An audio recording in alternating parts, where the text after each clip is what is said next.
Okay, so next, functional programming.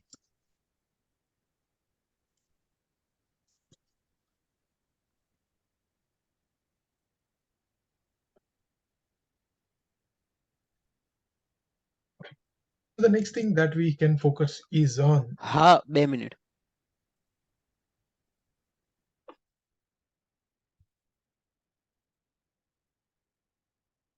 okay, how do you work on functions? So the next thing about is about scope. So in Python, the scope is of two types. Earlier we have seen about the local and global scope.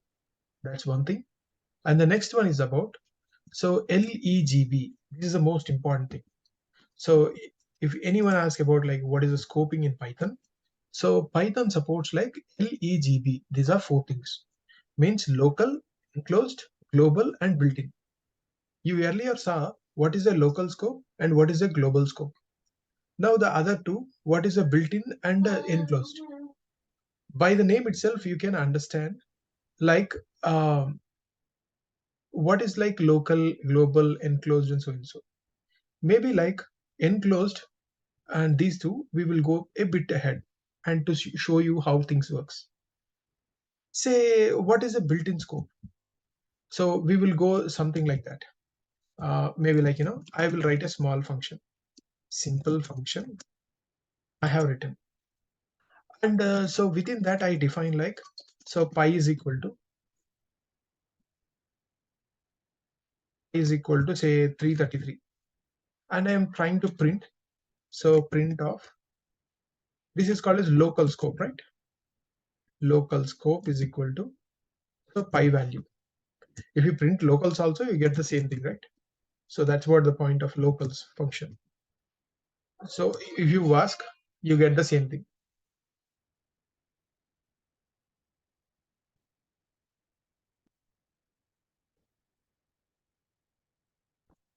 Okay, now we need to execute this thing. I think I took a plain text. I need to go to code block. Now I'll make a call, simple function.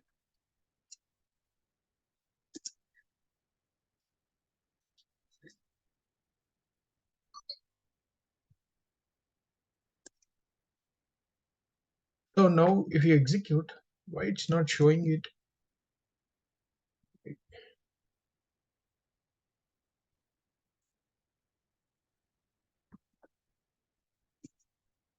Oh, I need to give the environment. Okay, Shino, yeah. I think for the first time it's asking. So I updated the VS Code yesterday in the morning only. So maybe because of that. Yeah, it changed the way UI is slightly changed, right? The numbering and others. Fine. So what I want to show here, you created a function and you are trying to ask it. So within the local scope means what are you defined within the function are called as local values. This is the local scope. Now, if I go one step ahead, so I can define at the global level also, means, so pi is equal to, say like, um, give like, 2. So it is like global scope.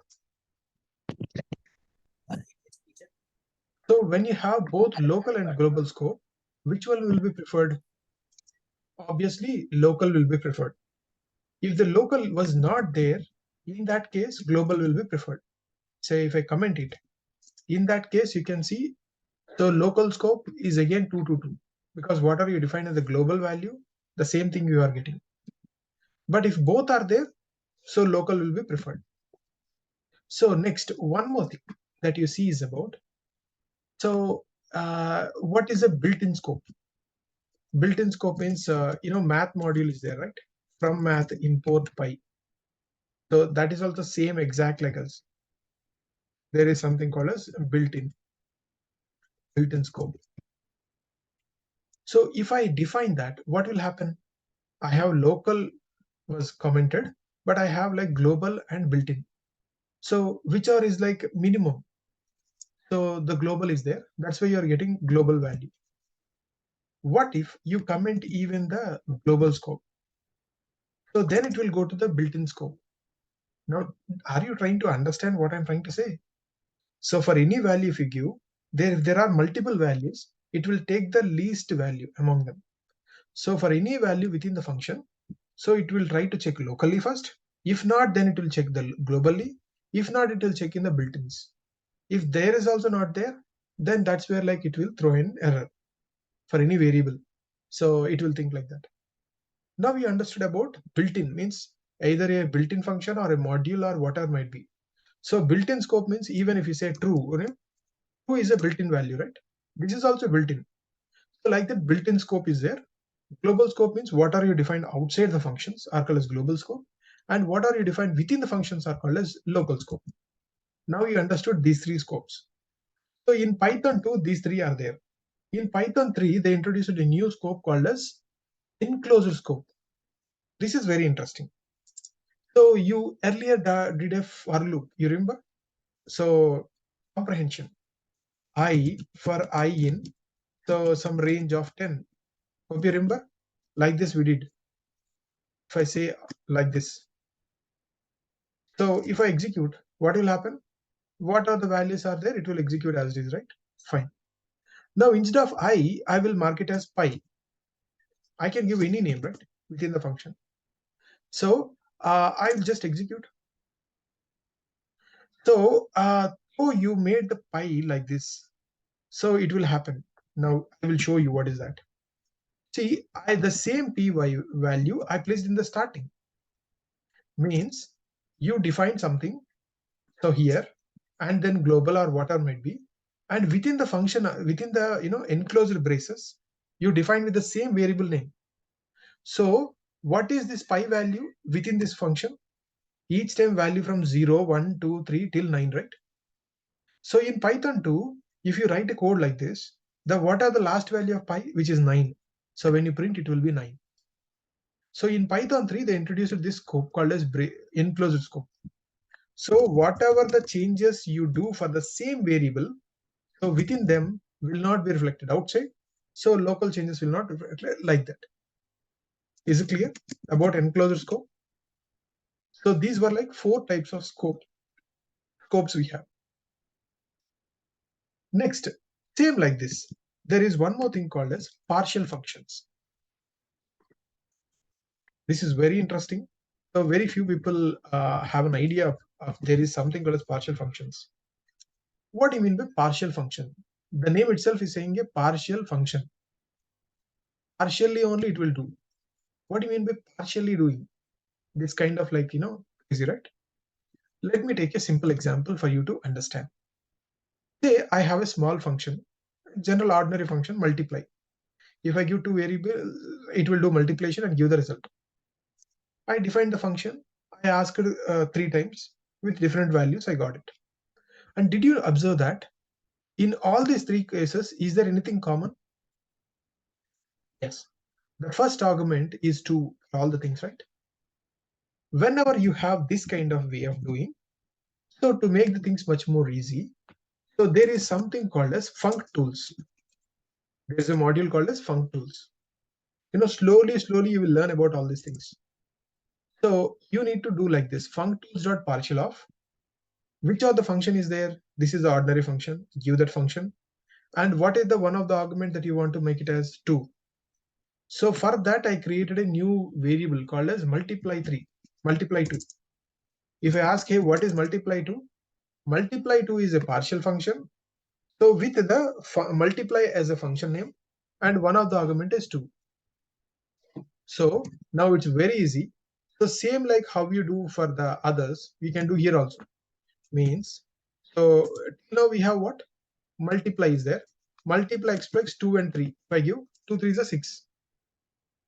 And in the same fashion, if I say multiply 2, it's already 2 is there. If I give 3, 2 3 is a 6.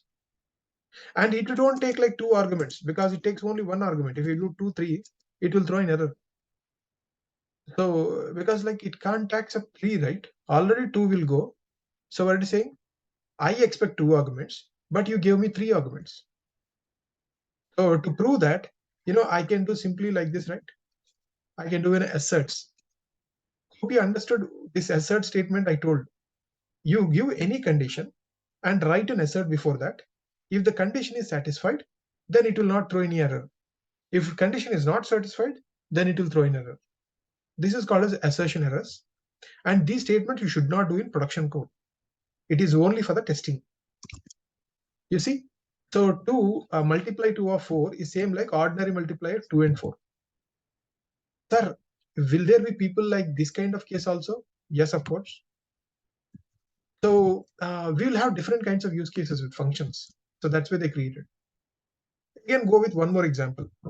You have, so first one is 12 and next one is 4.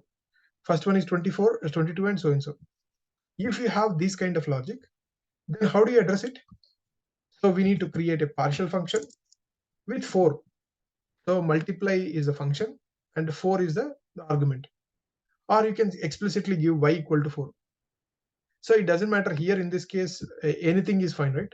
But sometimes if you want to specifically go with a specific thing, you can say.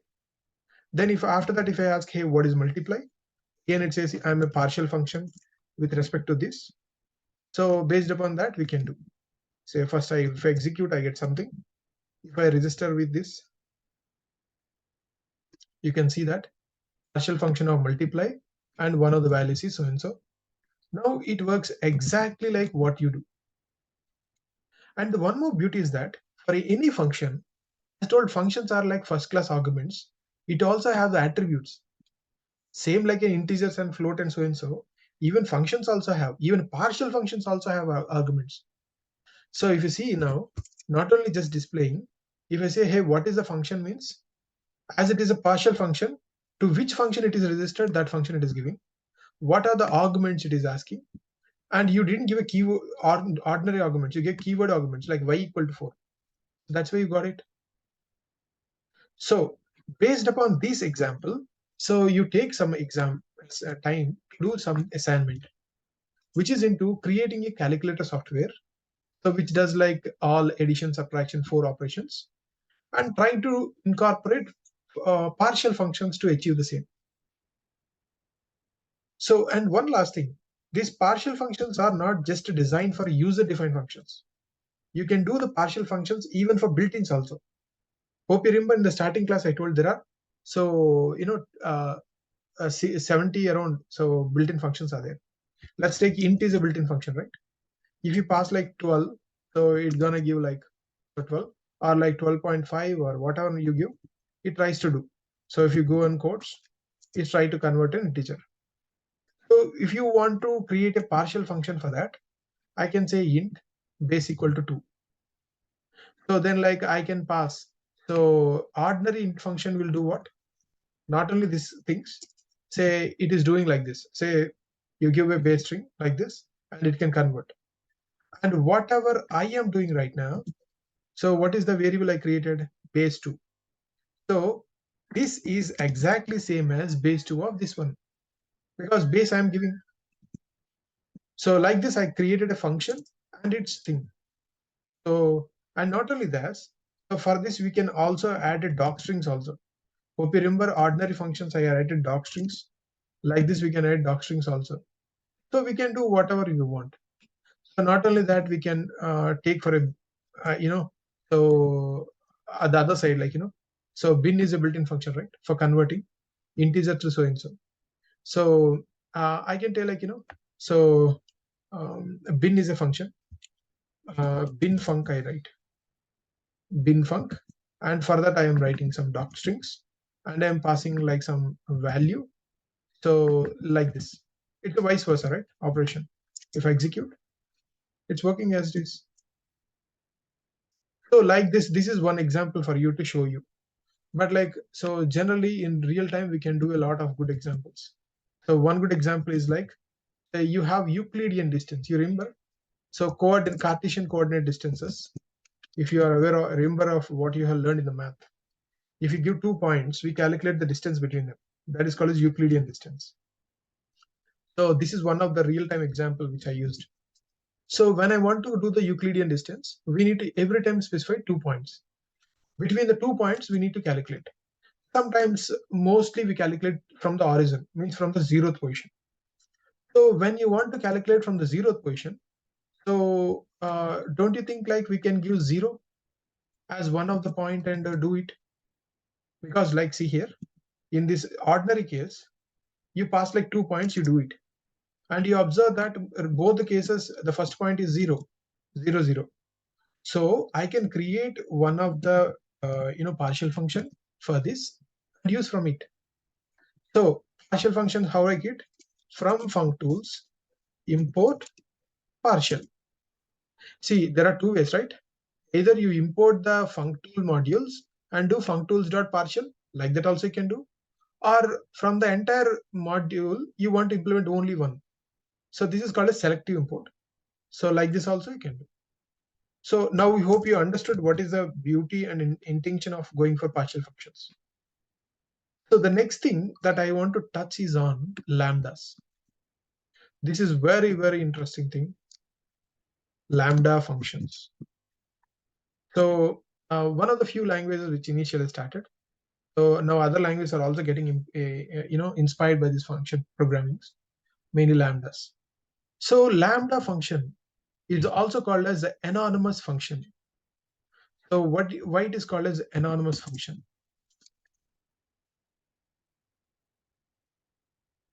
Anonymous means what?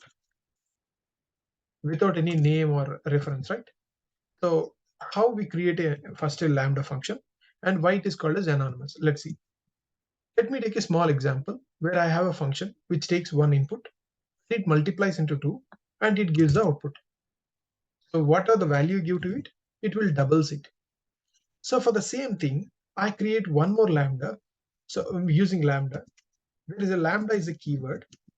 So see here, in this case, it is taking one value. I take the same value. So x stated means if you are given x, you need to multiply into 2, right? So the same thing. That's it. This is a function. So what is this? Yes, of course, it is a function. And if you execute that, so both will be same. So like same like there. So I pass one argument, it will work. So when I ask, hey, what is double? Double is a function. So if I say dbl, it says dbl also is a function. But double is like, double function. It says it's a lambda function. But did you see this itself is a lambda because anonymous function because it don't take any name for it. So double is a variable that we are referring. So every time we need to refer with lambda only. So whenever you have like instantaneous tasks, one-liners, so pretty much in those cases, we can go for lambdas. So means like we can directly do a check like this. Double is a built-in function or dbl is a variable. Both the ways I can do. Or so dbl is for you to understand. I gave one variable name to a lambda, but generally we don't do like that. We generally do like this. Lambda so and so and 3. Means what? It is a function. So don't you think it's like a function with nothing else? Kind of like a naked function without anything. So that is what lambdas means. So why, sir? What is the importance of lambdas? So if you check the types also, both will say that I'm a type, type function only. If you see, both are of type function only. And if I take, if I take both are of type function only. But if I say using sys module, if I check the size, sys dot get size of will give the exact size, right? But if you check, did you see there is no difference in size also? So what is the advantage of lambda then? If you want to just use for one time, so in that kind of things we use it. Next you learn about higher order functions. Mostly in higher order functions we use that. So let me take one more example of what is this lambda. So you took like one argument, it did it. Similarly, take one more example. You see binomial expression. The same example which I took in the starting. So for this also, if you want to create a lambda, very simple. So how it is working? Same like that. Say I want to create like bin xpr, binomial exponential. Okay. what I do, so I lambda n stated. Whatever is n is there, right? So n stated. If means n was given means, then you do it. N stated. So n so and so means it's again a thing. And if you ask like for this, okay, what is the value of binomial expression of 10? You see, both will give the same answer. So it is like rewriting the things in a single line. So let's say I have one more example. This time I have a hello world function. If we are given two arguments, it will do the processing and give you. So if I say like, so hello world, HL is equal to, so lambda. So if you are given two names, right? Say I will write in a shortcut, F name, EL name. If I was given two numbers, then I want to achieve something like this. So instead of same variables, I slightly changed. So instead of first name, I should write what now? F name. Instead of last name, I should write what? L name. So both are like functions now. Now, if I pass anything to both of them, it will work. Assert, so hello function of, say like Uday. So it is same like, so HL of Uday. Okay. Did you see? Both are executed and you got the same result. So in fact, like if you go HL of this thing also, you get the same answer.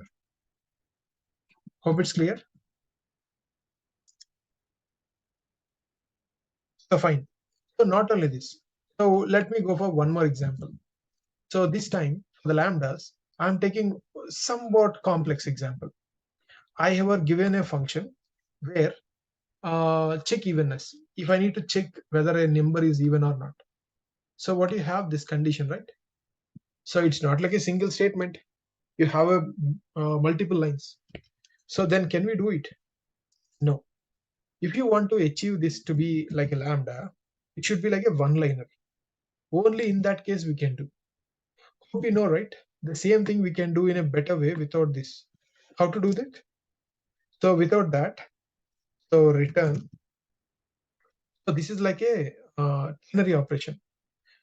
So you have one condition and two value. In that case, we can use ternary operation. Hope you remember. Even if so and so, else odd. So this is a function. Now I could make it like a one-liner. So whenever there is a one-liner, so in that cases only we can use. Like so even check even.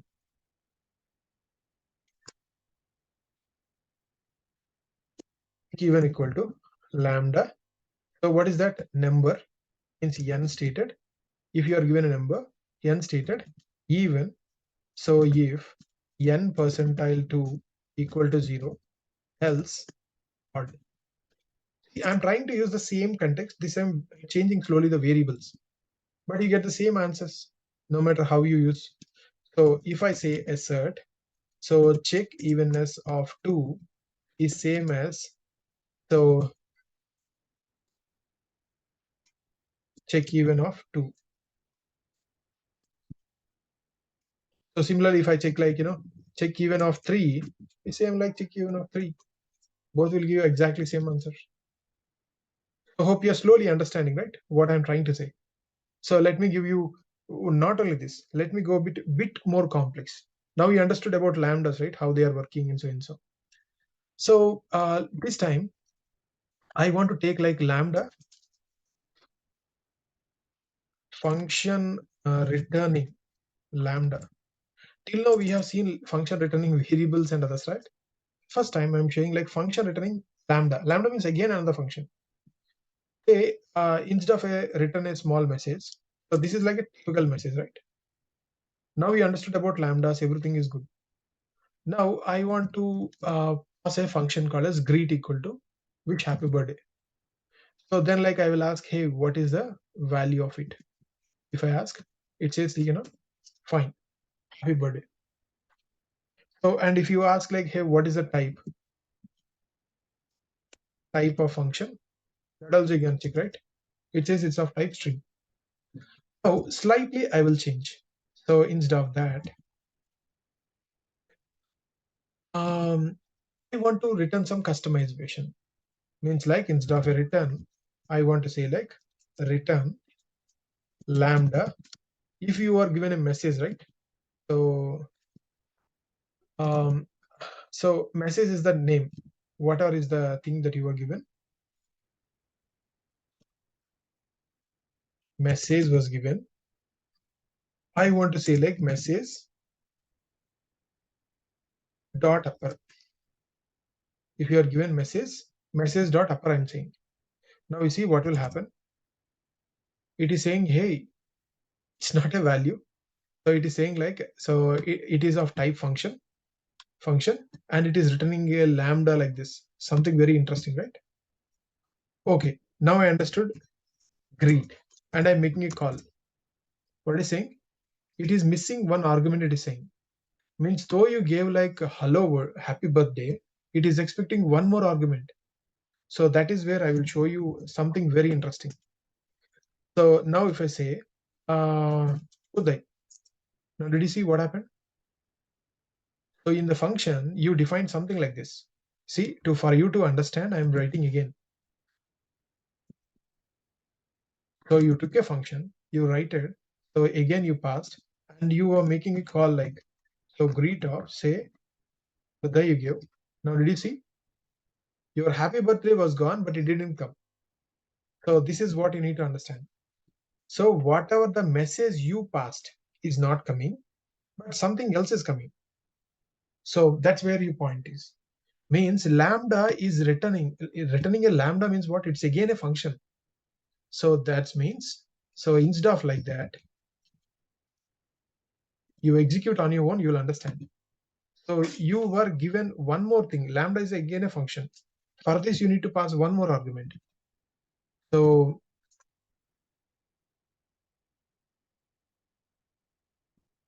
okay. Now you see in this case, what will happen?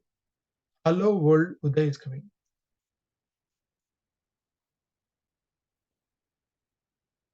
Okay, you see here, hello world Uday came, right? So what is this simple logic? A function, if you are passing a value, fine. The return is again another function.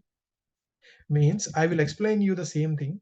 The function returning another function. Function returning function. So what if I define another function outside and do the same thing? Then you will understand very clearly. So define the something like, so my function. Another function is there. It is taking a argument called as name, and it will return like, so what are you pass and do it to it. This logic is there, right? If you are passing a name, and like you need to pass two things. So name, and if you pass like message, both are there, then I can return this thing. Return this one. Or like first take name, message, and name, either way. So if you see now, what is happening? In this case, the same logic whatever you wrote above, here I am writing separately. Instead of a lambda for you to understand better way, I'm writing directly. So did you understand now that? So whatever I'm coming here, I'm passing to my function. So what are the message is there? Message is equal to message, comma. So name is equal to name. I can directly like this also I can pass, right? So it means like, it is not taking that name. So it means like you need to define something. So it means this Uday, if I define here, so whatever I define, I'll get it. Did I miss any syntax here? Oh, name. Okay. See now, string object is not callable. So you are passing like two arguments, and it is taking. So this, it is taking to this function, and this function is coming back. So where it is throwing error, greet of the. So means like it's an ordinary function, right? Just you created, that's it. So print greet. So in this case, it is working like very simple. But did you understand the problem here? You have one function and you want to have some other logic to be executed in another function. So you wrote eta expects again 2 arguments. So like this, you need to write a big logics. But if you are using lambda within the context itself, it became very simple, right? So that is the beauty of lambdas, real world use cases. So, and also finally, to give you one conclusion. So coming back to the lambdas can take one argument, 2 arguments, or any number of arguments. And if you see this consolidation, I will tell you. So, okay, leave about this NQT, these things, that is for like a linting. Okay. In this case, you have a lambda without any argument. You just passing. It's like a written hello world, right? Like that. So in this case, you have one argument. In this case, you have one argument and one argument is used. So means one argument is there, but you didn't use. One argument is there, we didn't use. And similarly, 2 arguments, 3 arguments, any number of arguments you can pass. Okay, sir, can we do like a default arguments or something? No. So lambdas are not that much. They are for lightweight, immediate usage for small logic like that only. For if you do higher, so they cannot help you. So mostly lambdas we use when you go for higher order functions. So what do you mean by higher order functions? So the simple definition is that any function which is defined to help other functions and it won't do any logic. Those are called as higher order functions.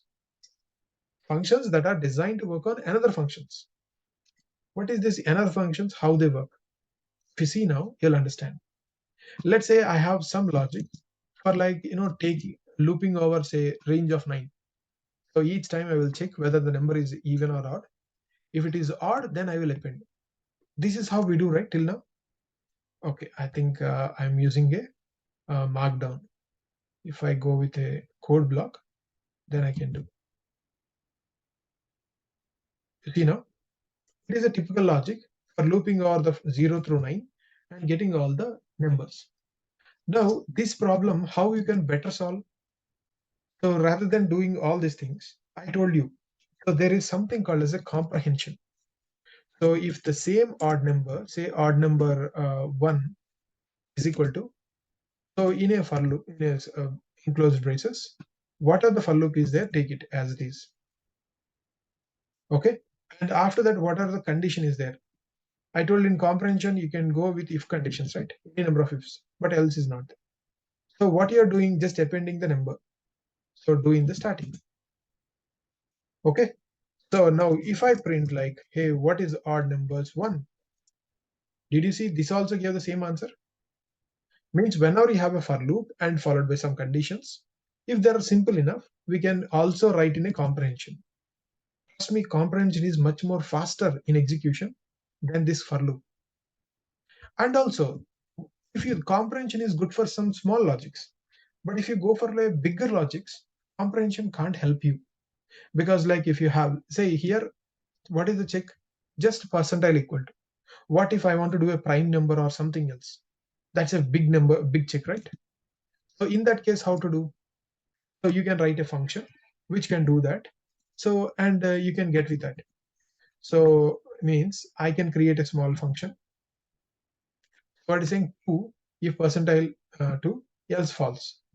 Now the same list comprehension, whatever you did, you can also do with. So instead of this logic, if I instead of that I wrote what? So is odd, because it is giving true or false, right? So is odd of whatever number is there, I'm doing it. If I do that now, it will exactly do the same thing. Means, so the above problem we solved with the comprehension.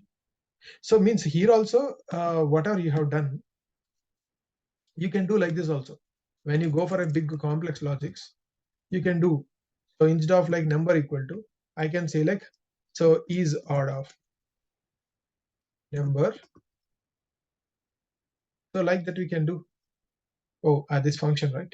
So function, if I defined outside above, hope you know, right, in Python. So anytime we can use any function only after its definition. So in C++ and Java, that's not the case. You define problem function anywhere, you can use anywhere. So that because that's a bottoms up approach. Here top to bottom approach. So this is how you can do. Means whenever you have, in this case, you see, you have a function and you are applying this function on each of the variable every time. If you have this kind of use case, so that's where there is something called as, uh, you know, so um, lambdas. So how the lambdas work? Let me show you. Means like the same thing we can do in a better way is using something called as a map. Map is a function which will superimpose the function whichever you want to do. Say ezod is a function, right? You don't make a call, just give the function and tell me on what variables you want to do. Say here range of 9 is there that you want to do. So that's it. So execute. So in Python 2 it is a list, whereas in Python 3 it gives a optimized object. Means you can think like a lazy execution for better management. Why? Because now you gave 9 values. What if you give 1,000? What if you gave like 1 crore? If you need to process all of them, but if you're not using immediately, that is also a problem. And if you are computing everything, means you should store on the memory. So memory will have more overhead. That is also not needed. So then what is the solution? So map is like this, lazy evaluation for better management. Then how can we understand? Either for loop on it or convert to a list or something. I'm converting to list so that you will understand. So what is that you are saying? For every time you have a condition, based upon the condition you are filtering and getting, right? So first applying the function is one thing. So based upon the values, you need to get the results. So that is another thing. So same like map. So instead of map, if I replace with something called as filter, now you see, so whichever having a result which is true, so those will come. No matter what logic you write, if the ultimate result is Boolean true, then you will get that values. Sir, it is a small logic. I don't want to do like this. So I want to do in one shot with a lambdas because it's a one line code, right? The function is having, it is just a one line code. So then you can just write like this. So list of map of lambda x stated x percentile 2 not equal to 0. So like that I wrote. Now you see, you get the same one thing. The same logic map will give the true or for whatever you get result. So filter means the Boolean values, if they are true, then it will give the value in that particular location. Means whichever is giving a true, for that value it will do. Whichever giving false, for that value it will do, like that. So based upon this, I want to give a small assignment that, so try to get the prime numbers between 12, 0, 12 not 8, and so and so. And both numbers, so numbers, so inclusive. So inclusive means, so you should give, consider even these numbers also. So 4893 also you should consider. So you need the simple example for you is like the hints are like you can use the user defined function you can create for how to do the prime check. Then you have range for generating the values and filter for filtering the values. So one more point I want to tell here is that as we understood about so map and filter, so I can say like among the for loop and comprehension and all of them, comprehension is the most fastest. So even than the map and filter. But like some cases we want to be more so useful. So there you can use. But the next thing that I want to tell is about zip. The same like map filter, the next one is also called a zip. We have already seen about the zip earlier, where if you have two values, means two lists or two tuples or any less than tuple, any iterables, you can group them. But like it is also lazy object. If you want to get the output, you need to convert your list to C. Where here you will get the values which are exact pairs of whatever you have. If totally if there are one is 3 and one is 2,